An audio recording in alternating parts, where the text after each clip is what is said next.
Chloe and welcome to my channel. Just be me.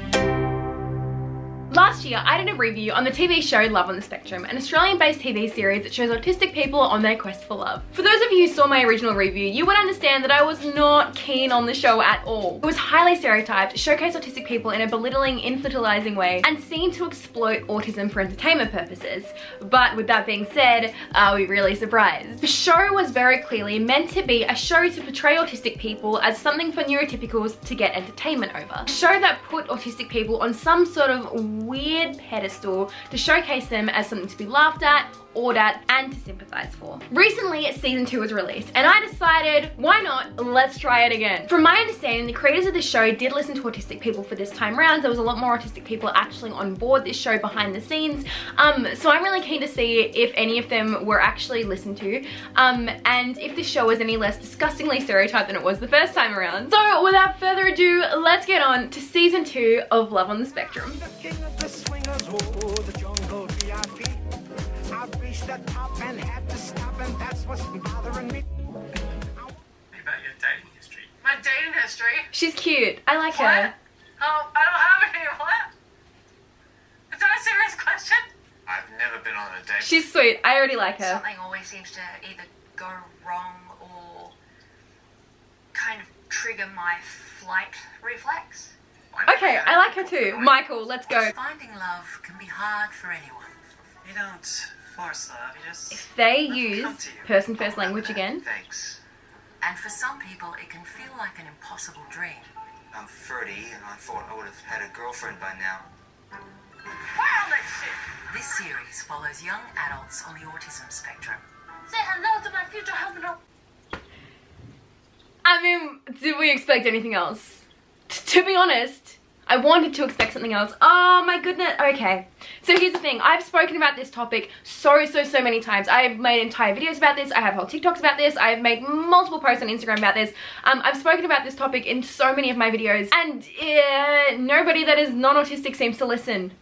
Which is so disheartening because I haven't seen anyone speak about themselves yet or their diagnosis or identity yet, but I can almost guarantee the majority of people in this series will be identifying as is autistic rather than has autism. Identity first versus person first language. And that was one of the biggest complaints and one of the biggest issues that the autism community had with the show, how boldly they were using person first language despite the fact that all of the autistic people in the show were not using that language. It's just really disheartening to see that they are still not listening to autistic people. And I'm part of the industry, I'm part of the film industry. I understand that as a journalist, as a producer, as a director, you are so heavily drilled to use person first language when it comes to identities and disabilities, and I understand that, but just because this is what you've been taught in your fancy film schools does not mean that this is actually the correct language to use. And there has been so many people telling them and drilling this into them, and the fact that they're still not listening is quite disgusting. So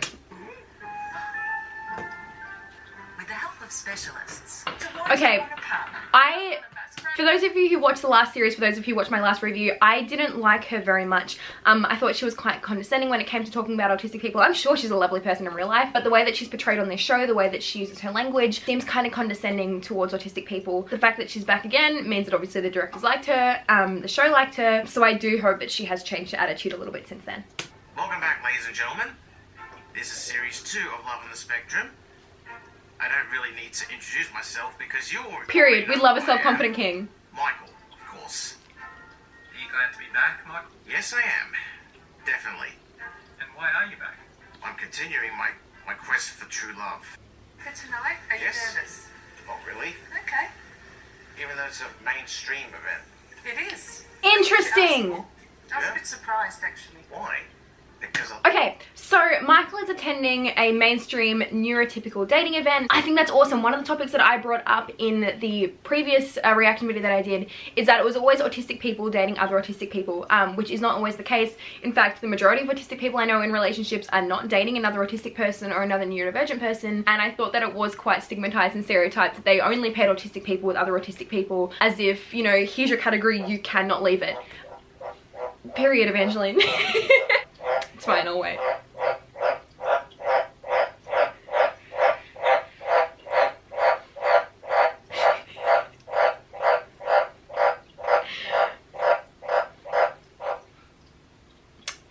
Thank you. That was very highly asked for. Anyway, one of the things that I brought up last time was that they only paired autistic people with other autistic people, which seems very ridiculous. You don't only pair people that like this sort of thing with this sort of thing. You don't only pair one culture with the same culture. You don't only pair one ethnicity group with the same ethnicity group. That doesn't make any sense. So it also doesn't make sense for only autistic people to be paired with only autistic people. So the fact that Michael is going to a neurotypical event and the fact that they have made it quite a part of the show is very, very cool.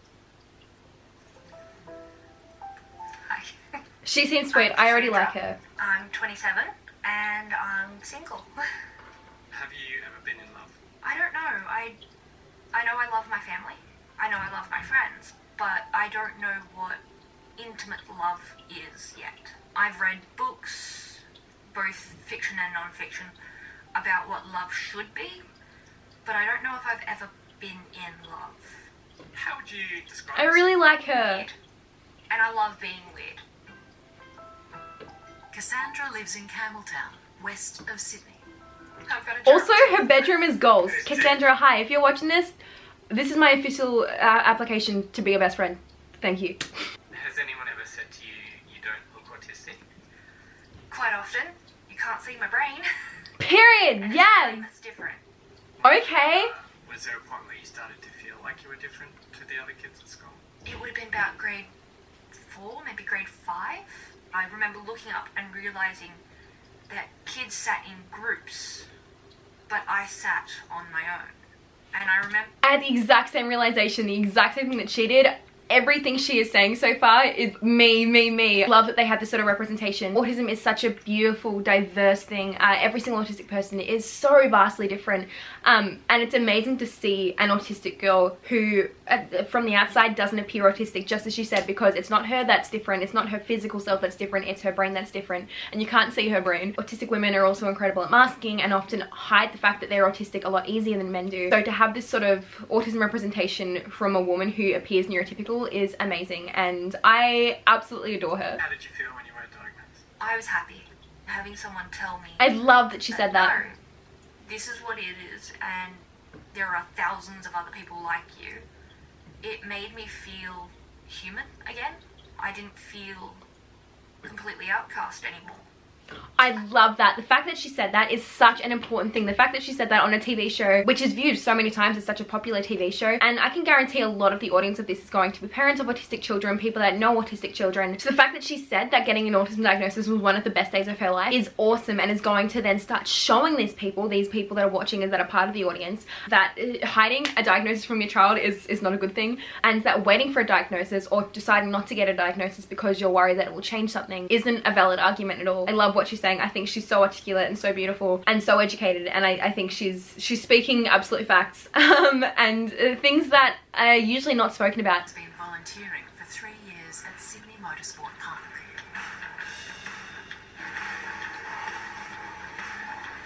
I know it's loud, but even so, it's like quite exciting. I like him. You hear the cars just like go zooming past, like you're on the edge of your seat. Corey! Come quick! What's the problem? Car 351 is in the wrong position. Well, that's where he's qualified, so you've got to tell him. If he doesn't go now, we are going to call race control. Yeah. Simple as that. Yeah. Alright? Sorry, but if you don't move down, I'll have to call race control. Okay, there are a few different things that I want to say about this. Number one, I love the fact that they're showcasing their special interests, that they have a whole segment in the show about their special interests. Not necessarily just for the audience, but for the autistic people themselves that are part of it. We're autistic, we love speaking about our special interests, we love showcasing our special interests. And the fact that his is very clearly race cars, it's awesome that he has an entire segment where he gets to show his own thing, gets to show him doing his stuff. And you can see the way that he lights up, you can see the way that his eyes sparkle. That's why I always call it an eye sparkle. And not only that, but the fact that he is showcasing some incredible skills, not only skills on the racetrack, but amazing people skills. The fact that, you know, he saw that there was something wrong, and if that was me, I would have backed down straight away. I would have been like, okay, that's fine, I don't want to cause conflict, I'll just to see her. And he's like, no, this is my thing and I'm good at what I do. And he's learning social skills and putting himself in situations that are incredibly difficult for autistic people to be a part of and to learn. And the fact that he's able to learn these social skills from these situations because of what his eye sparkle is so incredible. And something that I talk to parents about all the time is that if your kid has an eye sparkle, if your kid has a special interest, let them do it, because they're going to learn things, they're going to learn about themselves, they're going to learn about the world in more ways doing this thing than they are ever going to learn at school. One of them is on the spectrum, of course. Oh, was it? Okay. Yeah. Her name's Heather. Right. Did you tick Heather? Yes. But I also Nice. ticked two other girls named Jessica and Taylor. And so do you think any of them liked you? I think they do. Yeah? But I'm going to get a call pretty soon about what matches I got. I hope you get the one that you want. But Come on, Michael. Hi, Michael. It's Anna. I'm calling from speed dating Yes. tonight. You have a match. I'm very excited. And it's Heather. Hell yeah. Get it, Michael. And I'll give you her mobile number if you've got a pen there. Okay, yes. Yes. Oh, his mom's so excited. She's your only match tonight. Oh. That's something I want to talk about really quickly. I know that a lot of autistic people may watch this show and see the excitement of their parents or the frustration of their parents or the sadness of their parents and see that as potentially condescending, potentially a little bit ableist. I'm speaking from my perspective here, obviously, but I don't see it as that. Michael's parents are beautiful and you can see how excited his parents are, particularly his mum. Being the parent of a child that is different, I understand, is probably difficult, and that's okay, especially when your child is growing up in a world that is not created for them. You're not saying that there's anything wrong with your child or that you're excited about small accomplishments that your child is making. You're allowed to be sad about the fact that the world doesn't fit with your child. You're allowed to be sad about the fact that society doesn't fit with what your child's mind can accept and deal with. And you're allowed to be excited about accomplishments like this. I just wanted to clarify that really quickly because I have seen comments from autistic people about this show, and your comments are entirely valid. If you are autistic, you are allowed to have these opinions, but I just wanted to chuck mine out into the mix too. scratching a dog's itch. Okay, they are still doing that whole likes and dislikes thing. Once again, that was a really big thing that I brought up in the last review that I did of this. The entire idea of the Michael likes this and Michael doesn't like this is quite condescending. They don't say things like this for neurotypical dating shows. They never say, this is Kelly, she's on The Bachelor and she likes this and she doesn't like this because they are sensory nightmares for her, because that doesn't make any sense. Why would you do that? The like section itself aren't so bad. I know that a lot of other dating shows do that and it does kind of give you a bit of perspective on who the person is, but the dislikes are never genuine dislikes. They are always things that are sensory triggers or things that are extremely uncomfortable for that person. It's always like, here's their special interests and here's the really autistic things about them. It doesn't sit right with me. You can have a show about autistic people dating without making the entire thing revolving around being autistic and really pushing that autism stereotype. Trippy, just trying to make up conversation. That's alright. I haven't been on a first date in a while. That's alright. So...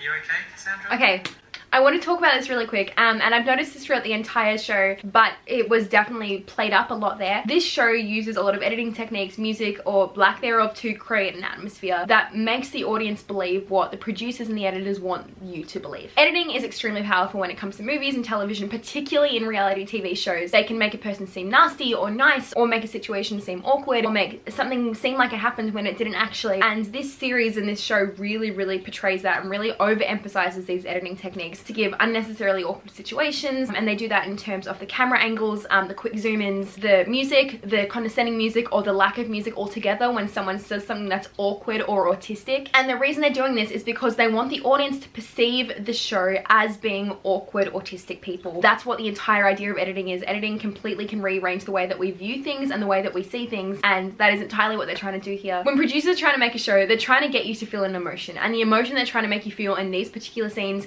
is, oh wow, look at that awkward autistic person. And it's gross. I brought this up in the first season as well. There was a moment where there was two people out on a date and the girl found it really uncomfortable, and I'm sure it was entirely uncomfortable because there was a million camera crew around her. It was a situation she'd never been in before with a person she'd never been with before. That would be uncomfortable and confusing and strange and overwhelming for anyone. Be an autistic person who has higher sensory needs, of course it's going to make you feel extremely uncomfortable, and of course a potential meltdown or burnout or need to stop is going to happen. Trying to overemphasize those awkward autistic moments rather than trying to help them and educate people about them, it doesn't sit right. I'm struggling a little bit with what to talk about. I think I'm actually on the verge of a bit of a panic attack, so I might need to take a break, if that's okay, soon. I don't know if it's because it's been a really long week for me. I might find the bathroom. You can see how uncomfortable she is, and yet she's still being so articulate and doing an amazing job of incredibly expressing what she needs. I don't think I'd be able to do that in that situation. So honestly, props to her. And to him as well, because that would also be uncomfortable for both of them. Sorry about that. That's alright. I've actually started having a panic attack. Oh, okay, you okay? I have heard about Jodie, like, you know... Okay, here's where the relationship coach is going to come in again. Like, Please be better. Jodie Rogers is a relationship specialist who works with autistic adults, helping them in Now their they're using search for identity love. first language. That's interesting. Hey, Jodie. Hello, I'm Jodie. I'm Ronan. Lovely to meet you. Is it okay if I come in? Yeah, definitely. Okay. We also have to remember that autism is as diverse in people's need for support from others as it is in its presentation itself. Period. Okay.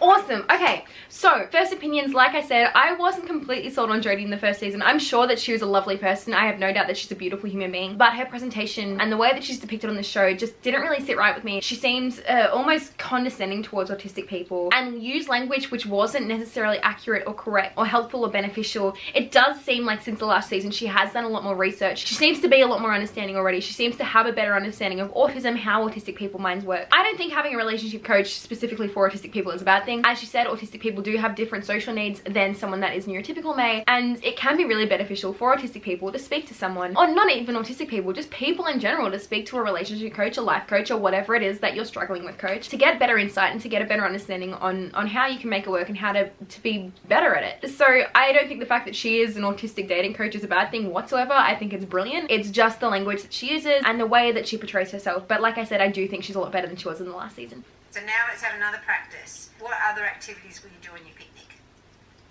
Maybe we could walk along the beach together. I'd love that.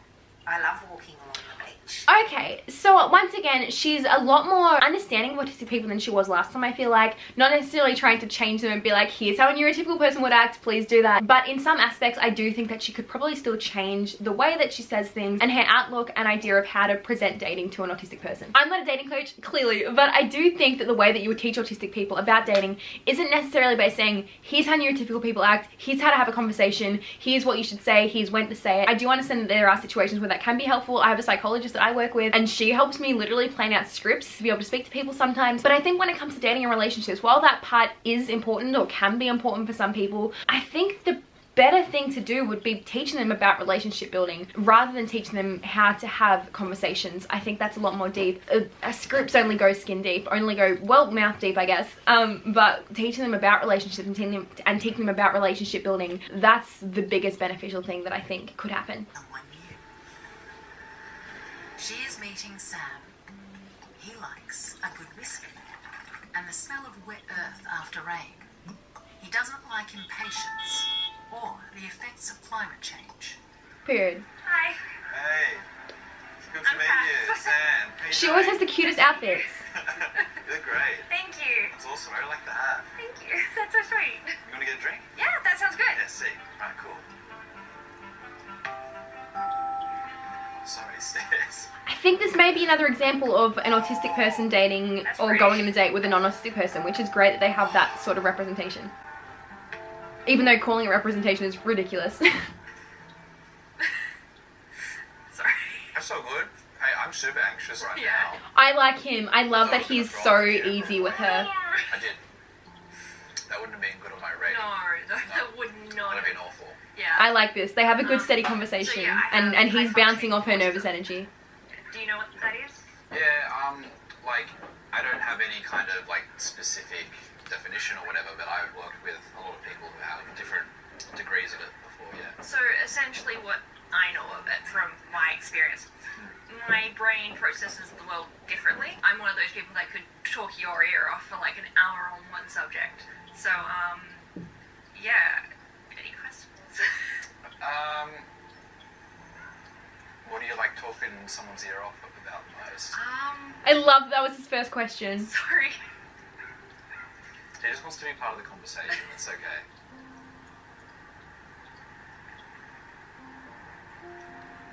I don't even have commentary. I just love watching these two together. We're up here for you. Off you go. Have a wonderful day. Sure will. So excited for you. Bye, sweetheart. See ya, Mum. Have a great day. Bye. He's gorgeous. Now I'm nervous. Next time, Mark is back. Okay. Never been. Okay, let's talk. Overall thoughts, I do think it is a lot better than the original series. Obviously, there are a lot of things which they still have to come so far in, but I think that's really depictive of all media, not just this. Media, the media industry in general, has so far to go when it comes to autism representation, and I think making a reality TV show on autism that isn't made by autistic people is a very sticky situation, because the things that the neurotypical society know about autism and the way that they see autism is very different to how it actually is. So of course, a reality TV show is not going to be accurate when autistic people aren't involved in the behind the scenes process. One of the things that I want to bring up, and this is for this show and all reality TV in general, all just media in general, representation. Yes, there's autism representation, hence the name of the show. And in the first season, and in my understanding in this season as well, based on the original kind of B-roll that we saw, there is a little bit of LGBTQ representation, which is great. The fact that they do have LGBTQ representation, the fact that we feel like we need to praise people for that is beyond ridiculous. But anyway, with that in mind, Australia is one of the most beautifully diverse, culturally diverse places in the world, and it doesn't seem that way with this series. There isn't much diversity in terms of culture or ethnicities. Everyone seems to be white and cisgender. The other thing that I wanted to point out is that they are still using intense forced perspective to push an idea into the audience, using editing styles, music, lack of music, forced camera angles, quick zoom cuts and stuff like that to really force those awkward autistic perspectives, which is so uncomfortable to watch, especially someone that is autistic. But it would make me feel so uncomfortable to ever be a part of something like this, because I know that if I had a situation where I stumbled over my words, they would make sure that they really included that and would possibly do a jump cut to it. Or if I wasn't sure what to say, or if I was stimming, I feel like that's where the camera angle would pan to. And it's done in ways which aren't necessarily derogatory, but are definitely ways to kind of show forced ideas of what autism is. Overall, I do think this is a lot better than the first season. I will definitely continue watching it for the autistic people themselves. They all seem awesome, and I want to see where their quest goes. There is still so much work to be done. The use of person-first language, the music, and the individualizing way that they've produced it. But compared to the first one, it is a step in the right direction. We don't need to be taking steps anymore. We shouldn't just be accepting steps as a good thing. We should be accepting and expecting nothing but the best. The fact that we still feel like a minor representation that isn't completely derogatory as a win, we shouldn't be accepting that anymore. But it's what we have, it's what we're getting. I'm so excited for the media and film industry to become better and to become more diverse. But until that time, we're gonna keep taking what we can get and trying to force the media industry into changing. Anyway, that's it for this video. If you guys did like this video, make sure to like, comment, subscribe. I don't mind. Do whatever makes you feel good. Do whatever makes you feel happy. If you guys have watched this series yourself, make sure to let me know in the comments down below what you thought of it. Make sure you guys are staying kind to yourself. Make sure you guys are staying kind to others. Make sure you guys are staying hydrated. I love you guys so much, and I will see you guys in my next video. Bye. Just be me.